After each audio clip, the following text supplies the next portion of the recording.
The origin of evil. The question of the origin of evil has troubled philosophers and theologians throughout the centuries. If God is love, wisdom and omnipotence, how is it that evil exists in the world?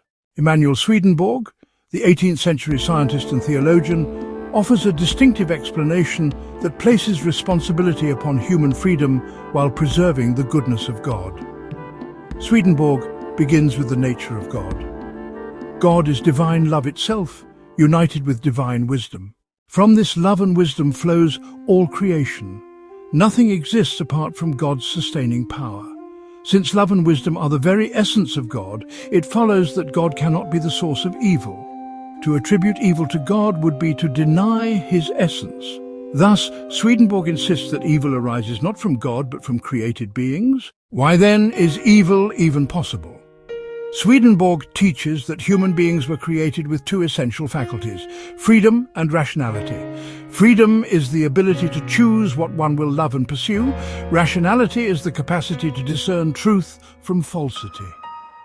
These faculties are necessary for genuine human life.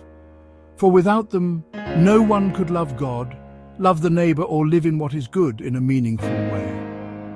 True love cannot be compelled, it must be chosen. It is in this gift of freedom that the possibility of evil lies. Human beings may turn toward God and receive the influx of divine love and wisdom, or they may turn away, loving themselves and the world above all else. When the will turns inward to self-love and the understanding is bent to justify it, evil is born.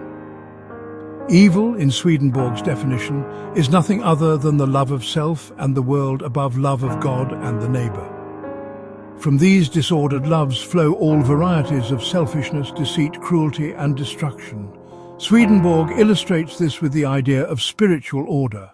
God established creation in a perfect order, in which the higher rules the lower. Love of God first, then love of neighbor, then love of the world, and lastly care for self. When this order is inverted, when self and the world are placed first, and God and neighbor are disregarded, evil results.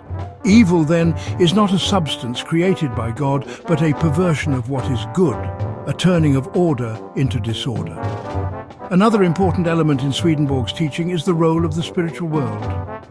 He describes how communities of spirits and angels surround every person, constantly influencing thoughts and affections. Good spirits and angels seek to turn us toward God and neighbor. Evil spirits seek to draw us into selfishness. Yet the decision always rests with the individual. This interaction highlights again the necessity of freedom. Without the ability to choose, we could neither turn to heaven nor resist hell. What then is God's role in relation to evil? Swedenborg teaches that God permits evil but never causes it. The permission exists for the sake of human freedom. If God were to remove every possibility of evil, he would also remove our humanity. Yet divine providence continually bends even the presence of evil toward good. God allows freedom so that genuine love can be chosen, and he constantly works to lead us away from self-centeredness and toward heavenly order.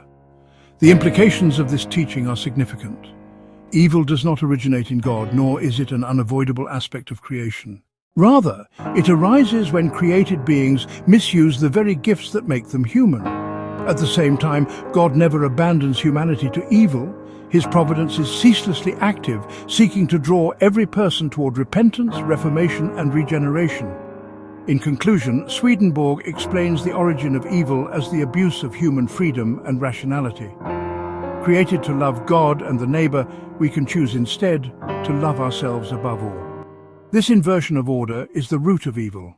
Yet, in granting freedom, God also provides the possibility of genuine love, spiritual growth, and eternal happiness.